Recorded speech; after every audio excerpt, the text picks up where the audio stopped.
Nākošais runātājs Juris Bulcs, Ekonomikas apvienība 2010. Kāds ir ceļš, kas ejams uz obligāto veselības apdrošināšanu? Labdien visiem! Es atšķirībā no Ulta neesmu sagatavojis 37 slaidus, lai runātu 15 minūtēs, bet tikai 10. Caur to man ir nelielas cerības iekļauties paredzētajā laikā. Es patiesībā centīšos pateikt dažas lietas, ļoti maz par to, kas tad esošajā situācijā vainas, kas ir jādara neatkarīgi no tā, vai mēs ieviešam obligātu apdrošināšanu vai neieviešam. Kaut kas ar fontiem ir noticis pārējot no vieniem datoriem uz otriem, bet es ceru, ka es varēšu izlasīt lēkā burti, bet tā gadās. Kā tieši apdrošināšana un kā tas viss šis process ietekmē veselības aprūpas sistēmas tādos elementos, par ko mēs parasti varbūt nerunājam. Manuprāt, atslēga uz jautājumu par to, kas notiek ar veselības aprūpas sistēmas, to trešdienī televīzijas raidījumā ir šajā bildē nozaga smukāko pēc izskata angļu valodā rakstīts tātad tas pieprasījuma piedāvājuma līknes. Mēs esam izveidojuši sistēmu, kur valdība regulē lielāko daļu veselības aprūpas tirgus, nosaka tajā cenas. Cenas nosaka atbilstoši izpratnē par to, kas ir cena. Šad tad viņas ir rēķināts, lielākoties nē. To pat atzins ir bijušais no jau Nacionālā veselības dienesta vadītājs. Tiešā tekstā, kā absolūts vairums no formulām slavenojos, jau viņi tagad saucās 1529, saukšais ir visādi numuri, bijuši dzīves laikā, nav nekad rēķināts. Tātad tas ir bijis, pieklājīgi teikt, informēts spriedums, jā, mēs pasakām, vai varētu teikt laimīgs minējums, kurus pieprasījuma piedāvājuma līgas noteikti cenas punktu. Lielākā daļā gadījumu mums ir sanācis noteikti viņu to cenu tādu, kur pieprasījuma līkne reaģē tādā veidā, kā mēs redzam, veidojas deficīts. Tas ir reāls deficīts. Vai nu neviens cena negrib pakalpojumu piedāvā. Klasisks stāsts mums ir, mēs ļoti labi tagad redzam to darba tirgu veselības aprūpē, kas noved pie tā, ka cilvēki vienkārši negrib strādāt valsts apmaksātā sistēmā. Dara visu, lai nestrādātu. Tāpēc valstī cīnās ar sekām, cīnās ļoti savdabīgā veidā. Man ļoti patīk tas, pēdiņās patīk tas modelis attiecībā uz rezidentiem, ko mēs esam izdomājuši. Tāpēc, ka mēs nevaram samaksāt rezidentiem pieklājības algas, mēs ieviesīsim dzimbušanu. Pienākumu noteikti laiku, noteiktā vietā strādāt. Piespiedu kārtā.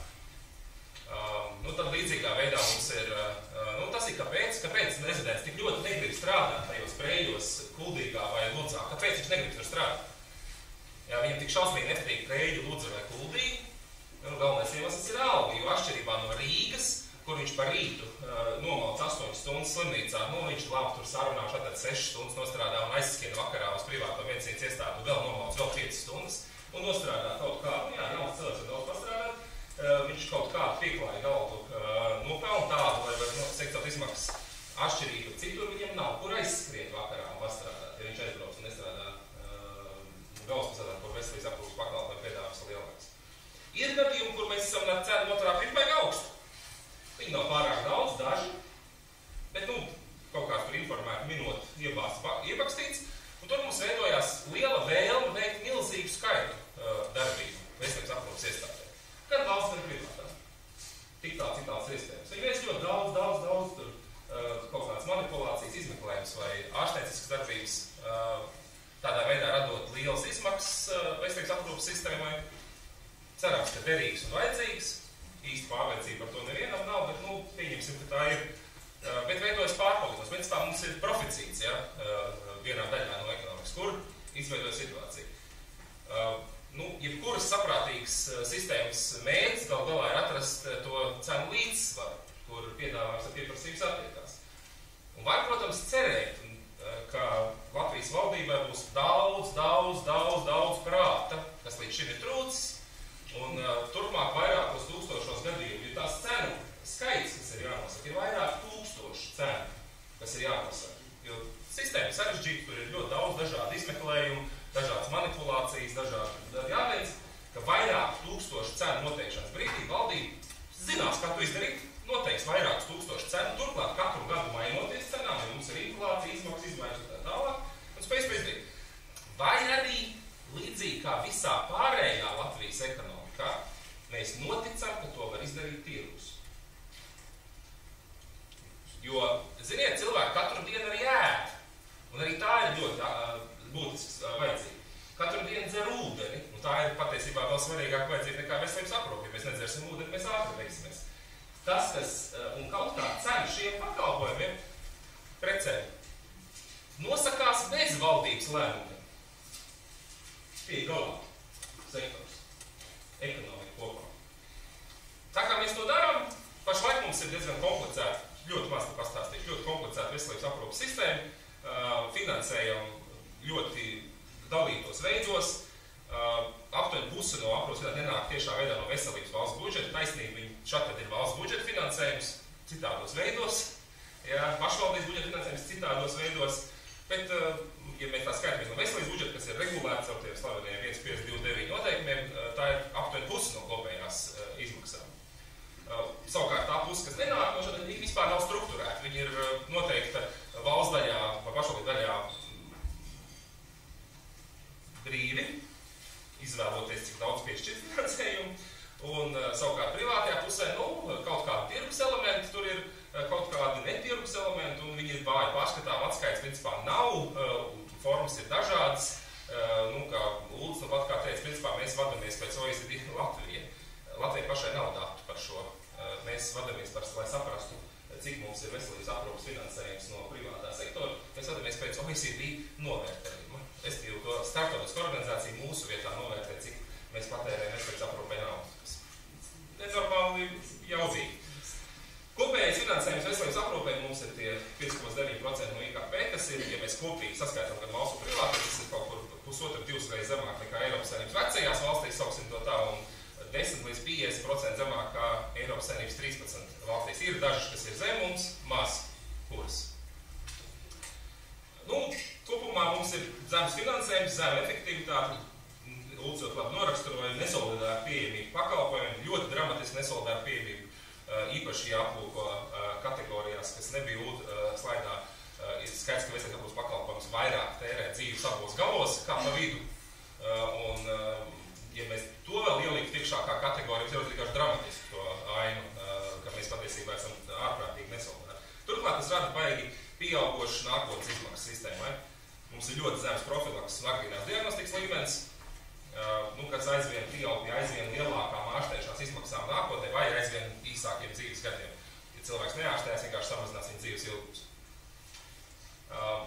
Un tas pieaug, nevis samazinās, vienkārši uzkrātas problēmas. Galu galā kaut kādas izmaiņas mums ir jāveic neatkarīgi no tā, vai mēs izšķiramies ieviest obligāto veselības aprūpešanu vai neieviešam viņu. Pirmkārt, atslēga ir vārdā pakalpojumu gros, kas Latvijā kaut kādās kategorijās pastāv. Faktiski tas ir, tā ir valdības vēlme, ko viņi ir pateikusi Latvijas iedzīvotājiem, ko viņi kaut kad gribētu Latvijas iedzīvotāji, lai valdība varētu viņus apmaksāt. Tur ir, piemēram, manipulācijas, kuras reāli ir pieejams 1 vai 2 gadā. Kaut pieprasījums ir 15–20 gadā, respektīvi reizi ir 20 reizes vairāk pieprasījums kā piedāvājums. Tāpēc, ka noteiktais pakalpojums patiesībā nav adekvāta cena vai nav pieņemta līdzekļi, lai to darītu.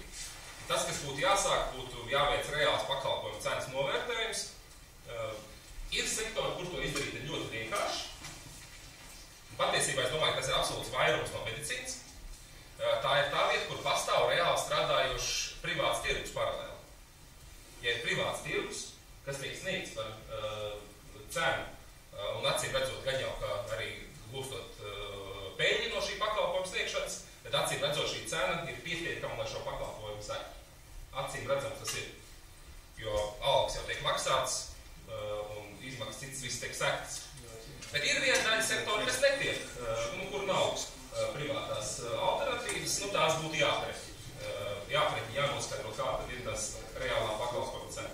Bet, kad mēs ieraugam reālo pakalpojumu cenu, mēs principā varam sastādīt arī reālu veidu, tas nav īsti grozs, bet pakalpojumu modelis. Mums ir jāsaprot, kur ir vissvarīgākie pakalpojumi un kur ir mazāk svarīgākie pakalpojumi. Tas ir ļoti sarežģīta izvēle, politiska izvēle, par to vispār nav šaubu, bet citādāk nevar izdarīt. Uzturēt fikciju pakalpojumu grozu, kurš it kā ir, bet reāli nav, ir tā vienkārši melošana Latvijas sabiedrību ar melošanu, tā skaitā medicīnas darbiniekiem, un nekāda labuma no tā nav. Tad, kad mēs to saprotam, mēs arī vienkārši ieraugam to punktu, kurā vietā valsts nauda beidzas. Vienkārši nav mums tālāk pakalpojumu pieeja.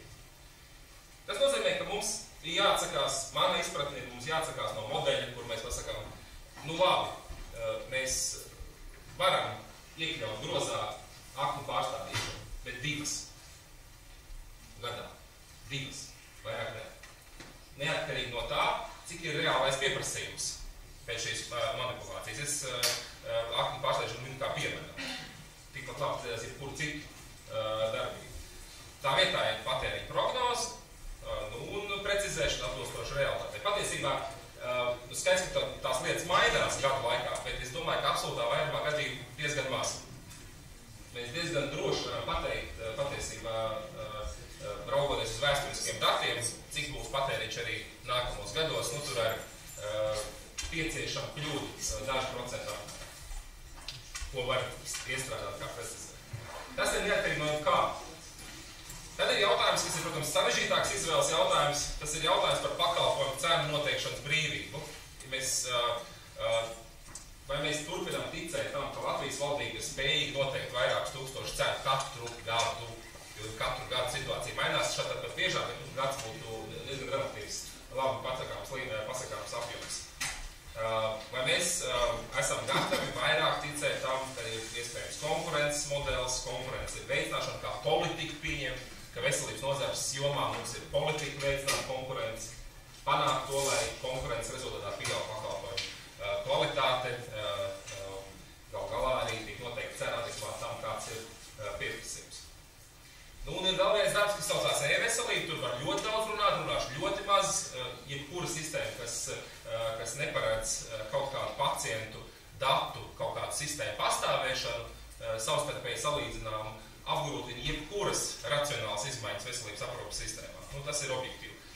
Un es saprotu, šogad mēs ministri apsolīsies ieviest e-recepti un e-slimības lapu. Tās patiesībā ir svarīgas lietas, bet tieši veselības aprūpes pašai funkcionēšanai tās, kas vismazāk ietekmēs to, vai mēs varam veikt vai neveikt kādas reformas. Ļoti svarīgas, piemēram, daudz citiem eslu dēļ, jo veselība nav abstrakta sistēma, ir citām sistēmām, bet būtu svarīgi, ja e-veselībā mēs kaut kādus darbus pasteicinām. Tās laikam pareizs vārds. Mums ir jāizvēlās, ja mēs ejam ceļu obligāti apdrošināšanu, mums jāizvēlās, kādu modeli mēs ejam. Lūdzu jau stāstīt, mums ir valsts iespējama apdrošināšana, ir dažādi modeļi, ir tā sauktie slimokašu modeļi, kas ir, veselā rindā Eiropas zemi. Tad ir tā sauktie līdzdalības apdrošināšanas, es viņu tā tulkoju, vai mutuals sistēma, kur ir tā kā piemaksāšanas apdrošināšana, kas ir principā pusobligāti, obligāti kādu kurā valstī. Tās ir dažādas modeļi, bet tur valsts ir pamatfaktors, kas to spēlē, un reizēm piedalās vai nepiedalās privāti. Principā privāto līdzdalības pieaugums arī valsts apdrošināšanas sistēmās ir vispārēja tendence, vai mēs tur skatāmies uz Vāciju, vai uz Franciju, vai uz Beļģiju, visur, kur principā pastāv valsts apdrošināšanas sistēma, tomēr iesaista privātus spēlētājus, apdrošinātājus, lai uzlabotu sistēmas efektivitāti. Tā ir viena modelis, tas jautājums ir būtības nozīmē izlemt, ka Latvijā ir jādibina viena galvenā veselības apdrošināšanas sabiedrība, savu valstī piederošana, nodarbojas ar apdrošināšanu. Tur ir zināms izvēles, kas tam var runāt par labu, kaut kas arī, kas runā par sliktu. Tad ir privāts apdrošināšanas modelis, kur valsts viņu, protams, regulē. Te ir jāizvēlās modelis. Latvijas bankā stāstīja, kas ir labs tieši regulētā Nīderlandes modelī. Man pašam ļoti arī patīk šis modelis. Tur ir daudz labas izdomātas lietas, kas turklāt ir ļoti ilglaicīgi efektu, kam būs sistēma vēl galā darbojas šobrīd 8 gadus. Veselības aprūpes sistēmas reāli efekti bieži vien ir 10-15 gados novērojami, mērķu sasniegšana tā tālāk. Mēs vēl redzēsim, kā tur tie efekti būs. Tad ir ļoti daudz diskusijas par jaunu nodokli vai nodokļu pārdali. Manuprāt, tā nav apdrošināšana pati par sevi, jo tas, ka vienkārši piešķir citādā veidā esošam finansēšanas modelim naudu, tas nav tā apdrošināšana. Vienalga, vai mēs ieviešam jaunu tur maksājumu vai nejaunu maksājumu, bet kā finansēšanas avots, tas dara gan valsts, gan privāts apdrošināšanas modelim, tam nav, tas ir finansēšanas avots, nevis modelis apdrošināšanas. Tad ir dažas izvēles, kas ir jāizdara, kas un kā apmaksās apdrošināšanu. Tā ir ļoti svarīga lieta. Pirmkārt, vai nodarbināta persona pati pērk polisi, tas ir obligāts pienākums. Latvijā pastāv obligāts apdrošināšanas vairākās jomās, un cilvēki pērk pašu polisi, gan attiecībā uz civiltiesisku atbildību dažādos veidos, visbiežāk sākot no profesionālas atbildības, beidzot ar transporta līdzekļiem un tam līdzīgi, kur persona paši pērk polisi.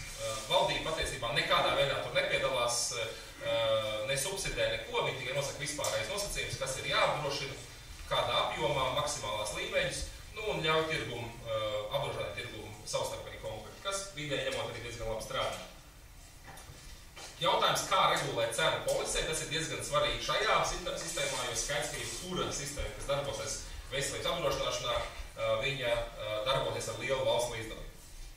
Un tā kā valsts līdzdalība būs naudas izteiksmē, tad ir svarīgi, kādā veidā mēs nonākam pie polises cenas, vai pie maksimālās polises cenas, vai pie izvēles cenas, tas ir dažādi varianti. Tad ir variants, ja nodarbinātie paši nepērk, tad valsts var, arī valsts, Eiropā, kas strādā valstī, kas ir nodokļus, parasti kaut kādi darba nodokļi, vienā vai otrā veidā, un tad to pārvērš par polisi pēc būtības. Reizēm tā nav, tagad jau gandrīz neviena polisi vairs nav papīra gabaliņš, tagad viss ir elektroniski, bet reizēm tas ir vienkārši forma, reizēm tie ir punkti, kuros pārvērš, reizēm tie ir eiro, kuros pārvērš, tas ir izvēles jautājums. Es tuvojos finišam. Vai valsts kādai daļai subsidē polises iekārtas, kas var būt līdz pat 100% apmēram? Manuprāt, tas ir prātīgi. Turklāt, manuprāt, prātīgi ir kaut kādā apjomā subsidēt visus pacientus. Īpaši ieviešanas sākumā, jo cilvēkiem ļoti patīk, ka viņi skaidri ierauga, ka valsts kaut ko viņiem ir iedevusi, ja viņi ir nodokļu maksātāji. Un tad cik liela daļa valsts budžeta finansējuma ies caur apdrošināšanas sistēmu? Visa daļa, kaut kāds, kas paliek pāri, lūdzu par to rādīt, kā viņu piedāvājumā ir iespējams daudz dažādu variantu, kā to darīt. Man sajūta, ka ir jāizvēlās privāta apdrošināšana, es pateikšu, kāpēc. Man viss te ir dažādi uzskaitīti iemesli. Man personiski viss svarīgākais no pilnīgi visiem šeit minētiem iemesliem ir tā apjausma, ka šobrīd privāta personas jau ievērojama apjomā finansē veselības apdrošināšanas sistēmu. Tikai finansē to vienā daļā gadījumus ar privātu apdrošināšanu brīvprātīgi, vienā daļā gadījumu vienkārši ar ierodas un saslimtot, ka nav versija samaksājot, veidot izmeklējumus vai kaut kā darbības, viņiem ir paņemot no kabatas un samaksājot, jo nav versija. Vai arī tā ir viņa izvēle. Tā arī var būt gadījums, protams, kaut kādā ļoti mazā drošiem kategorijā. Un tad ir šī nauda pašlaik, viņi ir totāli novirzīta sistēmā, neatbilstoši tam, kāds ir veselības aprūpes pakalpojumu pieprasījums. Tam, ko patiesībā sistēmai vajadzētu sekt attiecībā pret sabiedrību. Ja ievieš sistēmu, kurā ir visiem pienākums piedalīties, maksāt naudu un darīt to caur privātu apdrošināšanu, ir lielākais motivācija personiski tajā piedalīties, ir tad, kad tu iegūsti konkrētu, sev taustāmu iegūmu. Ja nav tā konkrētā taustāmā iegūma, tas ir tikai kaut kāds obligāts maksājums, no kura mums Latvijā ir tendence gribēt izvairīties. Nu jā, jāsaka, ka tā ir sistēmiska izmaiņa.